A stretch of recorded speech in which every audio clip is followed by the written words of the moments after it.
Hello friends. Class 10th IT में अब हम लोग यहाँ बात करने वाले हैं अपने लिब्रे ऑफिस कैल्क का एक और टॉपिक। दोस्तों मैं आपको अब यहाँ पर बताने वाला हूँ कि कैसे हम लोग अपने लिब्रे ऑफिस राइटर के एडवांस टॉपिक्स को यूज कर सकते हैं। इससे पहले हम लोग अपने बेसिक फीचर्स यानी कि जो लिब्रे ऑफिस कैल्क है उसको कैसे स्टार्ट करते हैं, कैसे उसमें काम करते हैं, रोज क्या है, कॉलम्स क्या होते हैं, सेल्स एड्रेस क्या होते हैं, यानी कि ऐसे बहुत सारे बेसिक चीजें हम लोग डिस्कस कर चुके हैं। कुछ फॉर्मूलाज, कुछ फंक्शंस, ऐसे बहुत सारे बेसिक्स के बाद अब जो एडवांस का पार्ट अपने पास है जो कि एग्जाम के लिए बहुत ज्यादा इंपॉर्टेंट होता है, वो हम लोग एक एक करके डिस्कस करेंगे। तो सबसे पहले हम लोग यहाँ बात कर लेते हैं कंसोलिडेट। कंसोलिडेट डेटा का मतलब क्या होता है? हमारा जो डेटा है वो बिखरा हुआ है, अलग अलग शीट्स में डेटा पड़ा है।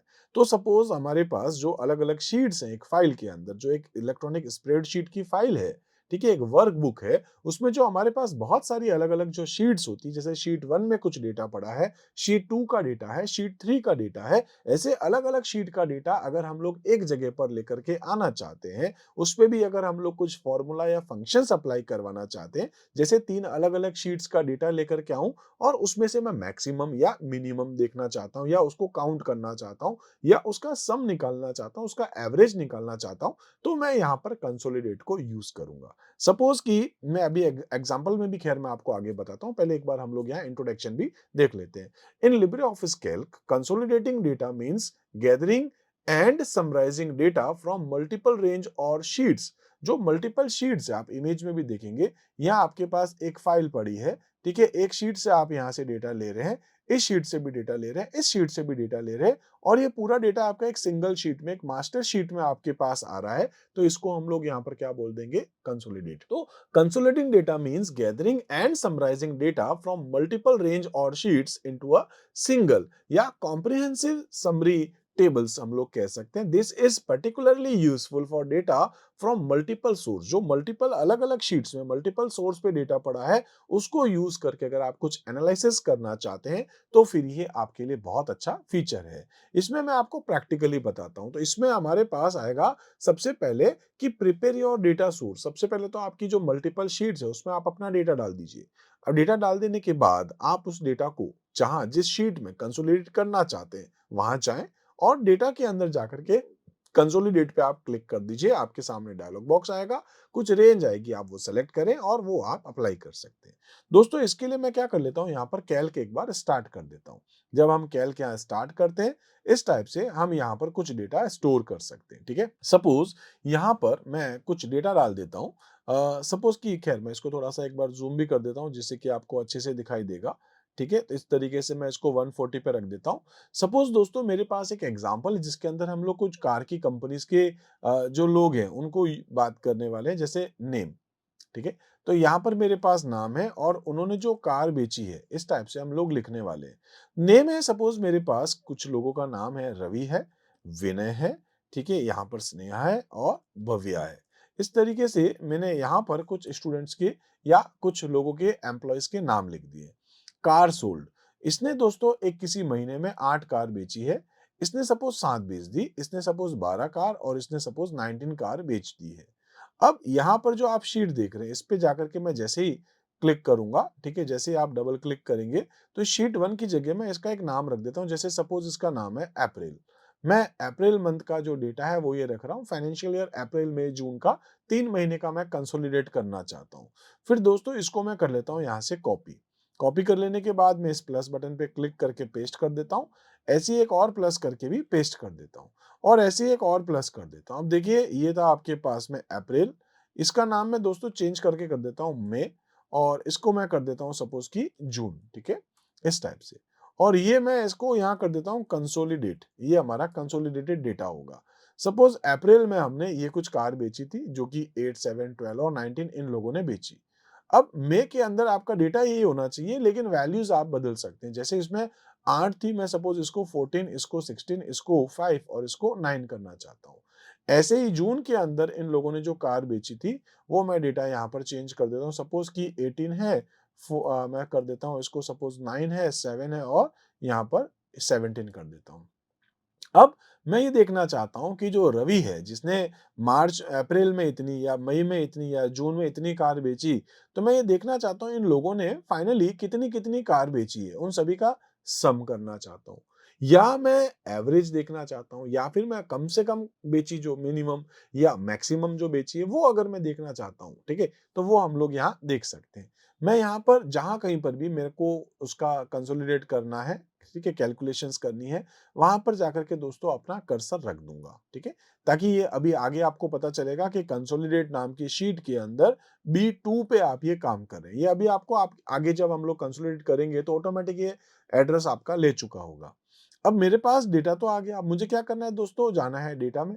डेटा में आपको एक ऑप्शन दिखाई दे जाता है कंसोलिडेट। जैसे इस कंसोलिडेट पे आते हैं, आपके पास कंसोलिडेट का एक डायलॉग बॉक्स ओपन हो जाएगा और यहाँ पर आप क्या करते हैं दोस्तों, यहाँ ऊपर है फंक्शंस। आप सम करना चाहते हैं, आप काउंट करना चाहते हैं, आप एवरेज करना चाहते हैं, आप मैक्स है, मिन है, प्रोडक्ट है, ऐसे बहुत सारे फंक्शंस। जनरली हम लोग यहाँ पर सम को यूज़ करते हैं। आप दूसरे भी लेना चाहें तो ले सकते हैं। मैं यहाँ से सेलेक्ट कर लेता हूँ सम। अब ये जो डेटा आएगा जिस पे सम करना है वो कहाँ से आएगा? तो उसके लिए हमारे पास यहाँ लिखा है डेटा रेंज, ठीक है? Source data range. इस बटन पे जैसे ही क्लिक करूँगा, यहाँ पर मैं आऊँगा दोस्तों अप्रैल पे और अप्रैल पे मैं ये वाला डेटा सेलेक्ट करना चाहता हूँ, सपोज़ ये वाला, ठीक है? तो ये वाला हमारा डेटा आ जाएगा, जिस पे हम लोग काम करना चाह रहे हैं और ये जो डेटा है इसको मैं ऐड कर दूँगा इधर ऊपर। इसके बाद मैं फिर से इस बटन पे क्लिक करूँगा, इस बार मैं यहाँ पे जाता हूँ और मैं दूसरे वाले महीने का जो भी डेटा था मई का, वो मैं यहाँ से सेलेक्ट कर लेता हूँ और इसको भी मैं यहाँ से कर लेता हूँ ऐड। इसी तरीके से मैं अप्रैल का हो गया, मई का हो गया, अब मैं जून पे जाता हूँ और इस वाले को सेलेक्ट कर लेता हूँ और उसके बाद इसको भी मैं कर लेता हूँ ऐड। अब देखिए इसका जो रिज़ल्ट है वो कहाँ आएगा हमारे पास, ठीक है? तो वो हम लोग जो जैसे मैंने वैसे कहा भी था कि मैंने क्लिक कर रखा है, अदरवाइज़ आप यहाँ पे जाकर के चेंज कर सकते हैं। तो कंसोलिडेट पे हालाँकि मेरा वही डेटा है, तो मैं इसलिए चेंज नहीं कर रहा हूँ, यहाँ पर से मुझे आगे उसका सम चाहिए। अलग-अलग जगह से लेकर के मैं सम या काउंट या एवरेज या मिन या मैक्स जो भी है वो अप्लाई करवा सकता हूँ। इसके साथ-साथ दोस्तों यहाँ आप इस प्लस बटन पे जब जाएँगे, तो यहाँ पर कुछ और ऑप्शंस है कंसोलिडेट बाय रो लेबल्स। आप जैसे कार सोल्ड वाइज़ या नेम वाइज़ करना चाह रहे हैं, कॉलम लेबल आप लेना चाह रहे हैं, जैसे जो भी कॉलम का लेबल है आप वो सेलेक्ट कर सकते हैं या आपके पास है लिंक टू सोर्स डेटा, आप यहाँ पर उसका लिंक बताना चाह रहे हैं केवल। तो आपके पास ऐसे ऑप्शंस हैं, आप चाहें तो सेलेक्ट कर सकते हैं। मैं फिलहाल इतना ही रखता हूँ। इसके बाद जाकर के मैं कर देता हूँ दोस्तों सिंपल सा ओके। जैसे ही ओके करूँगा आप देखेंगे कि रवि ने कुल मिलाकर के 40 कार बेच दी है, भव्या ने 45 है, स्नेहा ने 24 और विनय ने 32 कार बेची है। आप चाहें तो मैन्युअली इस पे जाकर के कैलकुलेशंस कर सकते हैं इस तरीके से। तो आप देखेंगे इन सभी का कंसोलिडेटेड जो शीट है उसमें आपके पास ऐसे डेटा आ चुका है। मतलब सम होकर के मिन करना, मैक्स करना, वो मिनिमम, मैक्सिमम, एवरेज जो भी आप चाहें वो फंक्शंस आप यहाँ पर अप्लाई कर सकते हैं। तो ये आपको दोस्तों समझ में आ ही गया होगा कैसे हम लोग कंसोलिडेट करते हैं। और भी बहुत सारे टॉपिक्स हैं, आगे कर एक-एक करके हम लोग डिस्कस करेंगे। जैसे अगर आप देखेंगे तो सॉर्टिंग अपने आएगा आगे काम में। इसी टाइप से हमारे पास यहाँ पर जो है वो कंसोलिडेट हो गया, हमारे पास ग्रुप आ रहा है, ठीक है? हम लोग यहाँ पर सब टोटल आगे देखने वाले हैं। टूल्स में जाएँगे तो टूल्स में अपने पास गोलसीक है, सॉल्वर है, ऐसे कुछ फीचर्स हैं, एडवांस फीचर्स हैं, उनमें से कुछ फीचर्स अभी हमारे कोर्स में है, तो एक-एक करके हम इनको भी आगे डिस्कस करते जाएँगे, ठीक है? तो चलते हैं दोस्तों फिर से हम लोग अपनी पीपीटी के पास ही। तो क्या करा हमने, prepare your data source, make sure each data range you want to consolidate has a similar structure. जो आपने देखा था कि 2 कॉलम्स थे, 4-5 रोज़ थी, वही डेटा आपका हर एक में होना चाहिए। अदरवाइज़ आपका जो सॉफ्टवेयर है, चाहे वो आप लिब्रे ऑफिस कैल्क यूज़ कर रहे हैं या एक्सेल कर रहे हैं, वो फिर कन्फ्यूज़ हो जाएगा और रिज़ल्ट आपका प्रॉपर नहीं आएगा। तो रेंज आपके पास जो स्ट्रक्चर है वो सबका एक जैसा होना चाहिए, ठीक है? इसी तरीके से सेलेक्ट द टारगेट एरिया, कहाँ आपको डालना है वो आप बता सकते हैं। फिर आप कंसोलिडेट पे क्लिक करते हैं तो ऐसा एक डायलॉग बॉक्स आ जाता है। इसमें हमने सम फंक्शन चूज़ किया था, ठीक है? तो इसके बाद हमारे पास यहाँ पर सोर्स डेटा रेंज है, यहाँ से आप सेलेक्ट कर सकते हैं। उसके बाद हम लोग कहाँ दिखाना चाह रहे हैं वो हम लोग यहाँ देख सकते हैं, ठीक है? फंक्शंस जो भी है सम, एवरेज, काउंट, मिन वो हम लोग अप्लाई कर सकते हैं। तो इस तरीके से दोस्तों हम लोग यहाँ पर कंसोलिडेट ऑप्शंस को प्रैक्टिकली करके भी देख चुके हैं।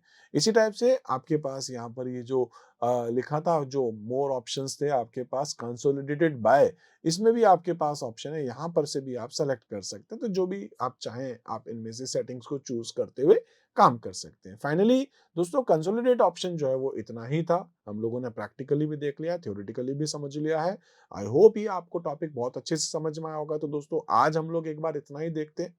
मिलते हैं अपने अगले वीडियो में एक और नए टॉपिक के साथ। तब तक आप मेरे साथ जुड़े रहिए। Thank you.